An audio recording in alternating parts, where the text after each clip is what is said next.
Shalom Veraja. Vamos a continuar con la lectura y estudio de la Parashá Shavua. Esta semana Parashá Emor. Y dice así.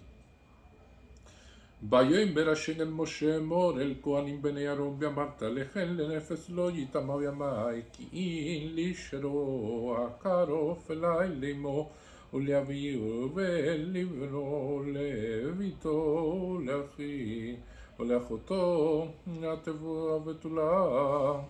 והקברך אלייך שלא חית לאיש לא יטמא לא יטמא ולמלך לא יקרח ככה ושושע ופי כנען לא יגלחו בבשרה לא ישרתו saratet. Dijo Hashem a Moshe, di a los Coanín, hijos de Aarón, diciéndole, por una persona fallecida no se contamine ninguno de ustedes entre su pueblo, sino solo por el pariente más cercano a él, por su madre, por su padre, por su hijo, por su hija y por su hermano, y por su hermana virgen cercana a él que no ha sido de hombre, por ella se contaminará. No se contaminará un esposo entre su pueblo por quien le ha hecho profanarse. No se harán tonsuras en su cabeza y la esquina de su barba no rasurarán, y en su carne no henderán incisión. Y esto es una parashá que va a comenzar precisamente hablando de los Kohanim, de las mifvah especiales para los Kohanim como tal, y los Kohanim, que son los sacerdotes del pueblo de Israel, las personas que tienen que llevar un nivel superior, se pudiera decir, para transmitir directamente en su abodá el servicio a Hashem. Esas personas tienen determinadas, se puede decir, costumbres, determinadas cuestiones, las cuales tienen que cumplir, y estas mifvah especiales, estos preceptos tan importantes, empiezan precisamente con el proceso de purificación. Los Kohanim son personas que tienen que estar purificadas y no deben impurificarse. Y el proceso de impurificarse precisamente significa tocar a un fallecido o estar en contacto con un fallecido. Y evidentemente eso hace que los Kohanim, en sentido general, no puedan entrar a los cementerios. No son personas que pueden participar comúnmente en los servicios fúnebres que se realizan en una comunidad. Solamente podrán participar en algunas cuestiones y en algunos servicios de familiares que sean muy allegados a ellos. De hecho, es tal así que cuando una señora que viene de ascendencia de Kohanim está embarazada y no se sabe exactamente de si trae varón o hembra, entonces existe un safek, existe una duda con respecto a eso. Ella no debe entrar al cementerio, porque ya en el caso de las mujeres Kohanim, bueno, ya es, se pudiera decir, más leve todas estas cuestiones, y entonces ellas sí pueden participar, pero en el caso de estar embarazada y haber un safek, entonces no deberían participar como tal. Si se hace un ultrasonido y se conoce precisamente de que lo que trae es varón, entonces sí queda de una manera 100% prohibida la entrada a los cementerios, así como a todos los niños Kohanim también ninguno debe entrar a los cementerios. Esta cuestión de la pureza, desde que en el proceso del nacimiento y de toda su vida se va a cuidar precisamente de mantenerse puros. Y esto es una de las cuestiones muy importantes que tienen los Kohanim como tal, de precisamente mantener ese nivel de pureza. Y entonces aparece aquí algo muy interesante con respecto a los parientes por los cuales un Kohen puede ir al cementerio al proceso de enterrar a la persona. Y aquí aparece, sino solamente el pariente más cercano a él. Y aquí hay un barloque, o sea, aquí la Guemará empieza a hablar de cuál sería el pariente más cercano a él, porque después aparece por su madre, y precisamente la cuestión es que el pariente más cercano a una persona es su esposa o su esposo. ¿Por qué? Porque como lo plantea la Gemara, es una relación trabajada, una relación en el cual la persona escoge a quién va a ser su pareja y con el cual desea formar una familia. Nadie escogió a los padres, pero sí todos escogen a sus esposas y a sus esposos, y todos conocen perfectamente las características y las cuestiones que le gustaron y quisieron que formaran parte de una familia. Y eso precisamente le da a una relación trabajada mucho más valor. Y eso es por lo cual el pariente más cercano a él sería la esposa, y después iría la madre, que en este caso seguiría siendo, en ese proceso que aparece aquí en la Torá, la persona más allegada a él. Existe un malloque que podría ser el padre o no, y sin embargo la madre siempre ha sido, desde niño, que vemos que los niños se acercan más a la madre, le cuentan más interioridades a la madre, tienen una relación más directa con la madre y tienen más confianza generalmente con la madre. Y después aparecería por su padre, que es el tercer nivel que aparece aquí, por el cual un Cohen puede ir e impurificarse en el cementerio por un proceso de realizar y poder enterrar a un familiar cercano a él. Después aparece por su hijo y por su hija y por su hermano, en este caso, que hermano como tal, y la hermana entra en la cuestión si la hermana se ha casado o no.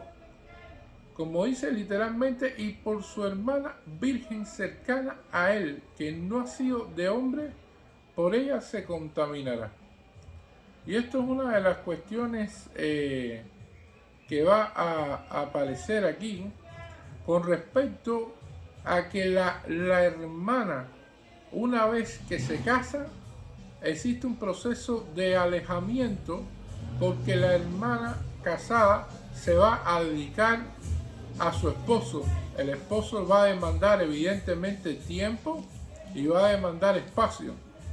Y una hermana que tenga una relación muy fuerte con un hermano, eso siempre va a generar entre el esposo un determinado nivel de celo, porque va a decir, bueno, te dedicas mucho tiempo a tu familia y no hacia a mi persona. Y eso es una de las cuestiones que también está escrito dentro de la Gemara con respecto a estas relaciones. Ahora, el malloque, o sea, la discusión que tiene todas estas cosas, es qué sucede si, por ejemplo, una persona se viste y entonces aparece el esposo y le dice, bueno, mira, a mí me gusta que tú uses un traje que sea beige y que tengas una corbata naranja. Y después aparece la madre y le dice, no, a mí no me gusta que uses un traje beige ni con corbata naranja, sino que uses un traje azul con corbata roja. Y entonces se dan dos opiniones allí, y entonces a quién la persona debe hacerle caso, de acuerdo a lo que establece la halajá. Y entonces lo que establece la halajá con respecto a este caso es que no tiene que hacerle caso a ninguna de las dos personas, ni a la esposa, ni en este caso a la madre, porque precisamente estas cuestiones de vida privada, de cómo se viste una persona y qué colores principalmente son los que les gustan y todas estas cuestiones, lo que va a traer es precisamente discusión, malloque. y problemas. Por lo tanto, hay cuestiones en las cuales no deben inmiscuirse. Y esta es una de ellas. Ahora, lo que puede suceder, lo que dice el halajá, es con respecto a que una persona se vista incorrectamente. Por ejemplo, tiene que ir a la sinagoga y entonces usa unos pantalones que tienen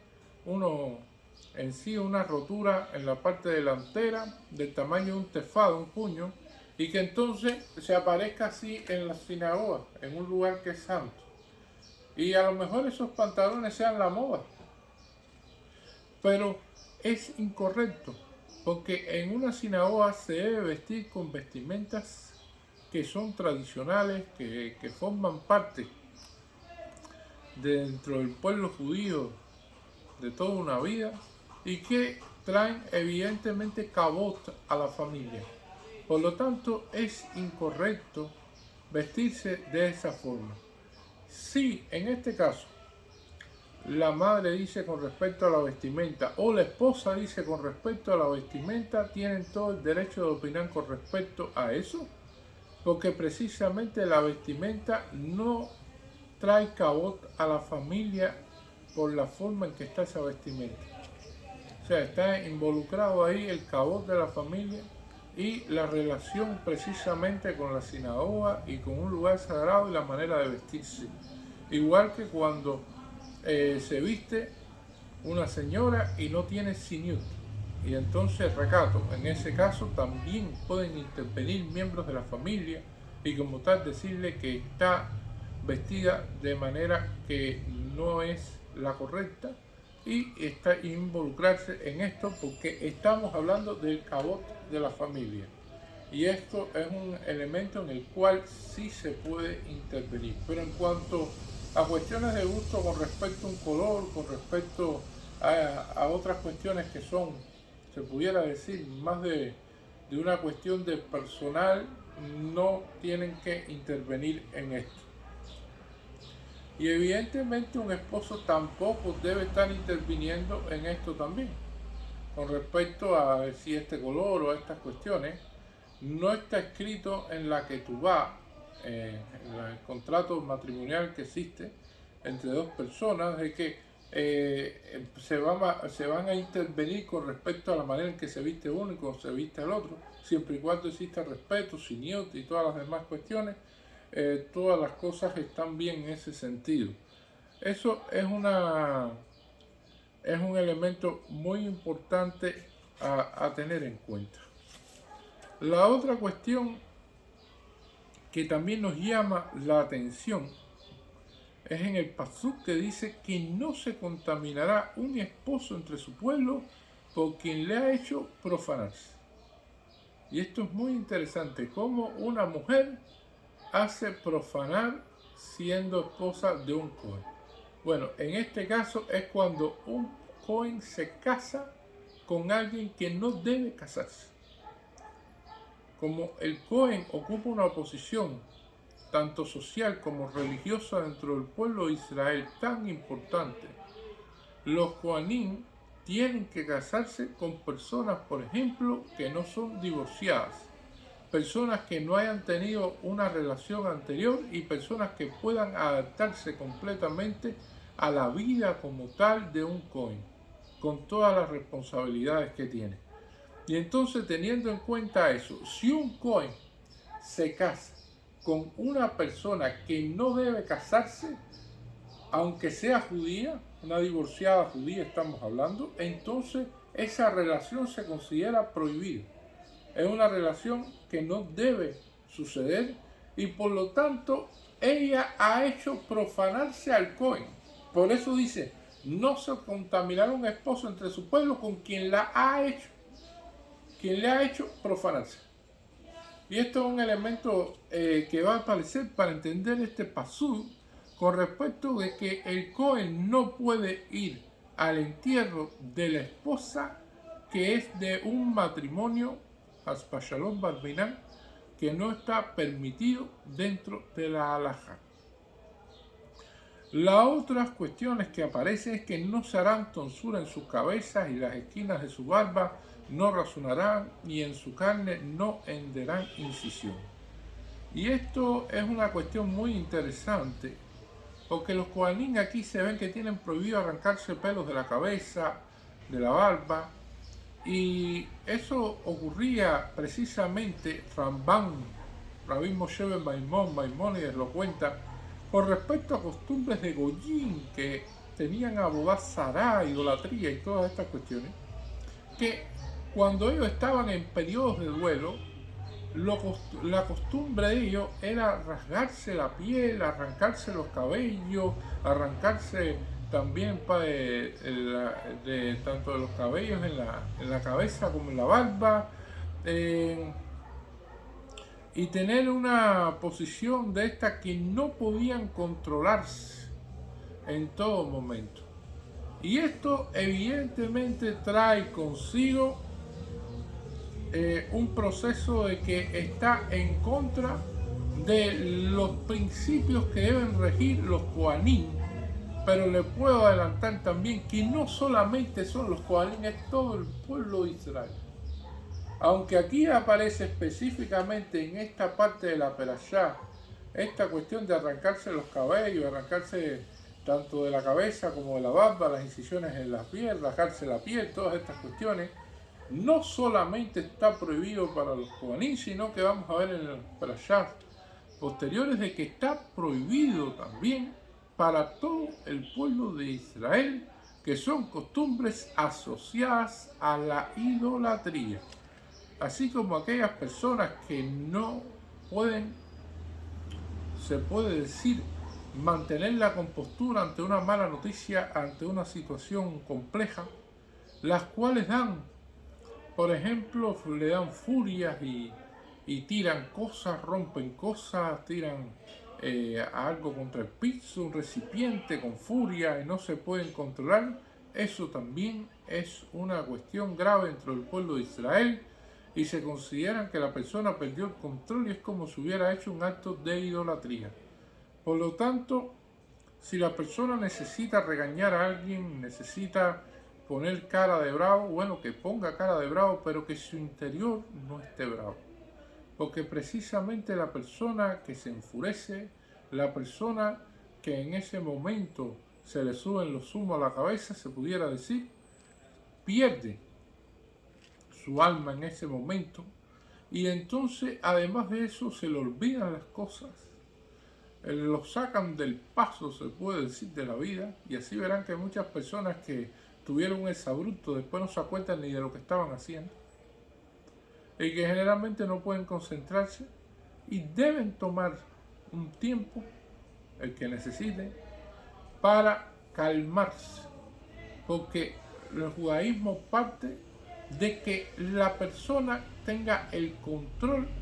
de su cuerpo y el control de sus emociones y el control de su alma en todos los sentidos. El judaísmo parte de que la persona aprenda a controlarse. Y esto es un elemento fundamental dentro de la vida judía, tanto es así que no se nos permite tampoco tomar bebidas alcohólicas en exceso, porque la persona que lo hace pierde precisamente el control con respecto a su forma y a su temperamento y a todas sus cuestiones. Y entonces esto es un elemento a tener en cuenta aquí. Y evidentemente santos serán los Kohanim que no profanarán el nombre de Hashem. Y esto es un elemento que no solamente los Kohanim, sino que todos nosotros también como pueblo de Israel estamos, se puede decir, obligados a cumplir y a seguir. Es un elemento fundamental, es un pueblo santo, y un pueblo santo como tal tiene que seguir estas instrucciones. Y una cuestión que sucede,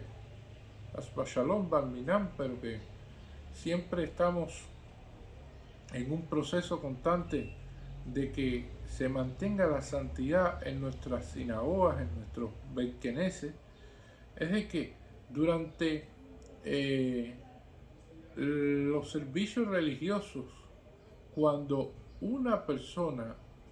dentro de una mirada, dentro de una lectura de la Torá, dentro de una de las cuestiones donde existe un minyan, donde está presente ahí la Shejinah precisamente, porque hay un quórum como tal en ese momento de Yehudí, y esa persona comienza a conversar, y esa persona se desvía con el celular del rezo, de las cuestiones sagradas, y va a las cuestiones mundanas, entonces precisamente eso constituye una profanación del nombre de Hashem. Tiene una, se pudiera decir, una connotación muy grande porque está en el medio de un minyan. Si una persona está rezando solo y está en el medio de la miyá rezando solo y toma el celular, Shalom Barminan, que también no es algo que sea permitido y bueno, no es tan grave y no tiene la connotación como si está en un minyan donde está la presencia de la Shejinah, porque ya eso es oraita, ya eso se considera de la Torah, esa profanación, y se pone a conversar y se pone a hacer como si en el caso, con respecto al caso de que la persona esté solo y entonces están en la mitad y en ese momento por un celular o una llamada se las interrumpe las cuestiones que está haciendo. Entonces eso es menos grave cuando se está solo que cuando se está ante un minyan. Y la persona, para enmendar esto, lo que debe hacer es Kiddush Hashem, es santificar el nombre de Dios. ¿Y cómo se santifica el nombre de Dios? El nombre de Dios se santifica a partir de las buenas acciones que podamos realizar nosotros los Yehudim, a partir de las misbot que podamos cumplir, y a partir de que cumpliendo esas misbot, cumpliendo esas acciones, cumpliendo todas esas cuestiones que están establecidas,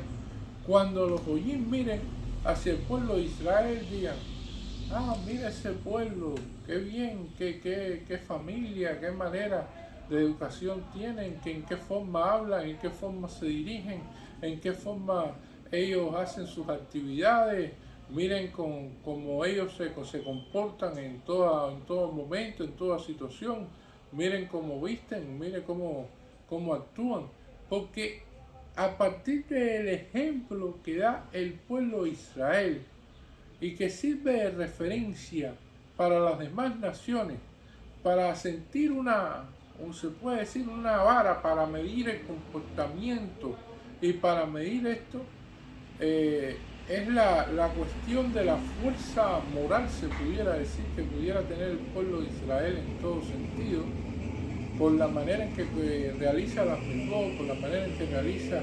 estos caminos sagrados. Entonces que los demás pueblos digan y miren, y entonces digan: no, estas personas realmente son personas serias, son personas que siguen un camino recto y que son un ejemplo. Y entonces ahí se santifica el nombre de Hashem, cuando los demás pueblos reconocen al pueblo de Israel por el ejemplo que da. Y eso es una importancia que tiene muy grande para nosotros, porque precisamente tenemos una función que cumplir en este mundo, una función de ser faro y guía, una función espiritual importante, y entonces esta cuestión resulta primordial para el pueblo de Israel, de santificar en todos los momentos que es posible el nombre de Hashem. Muchas gracias.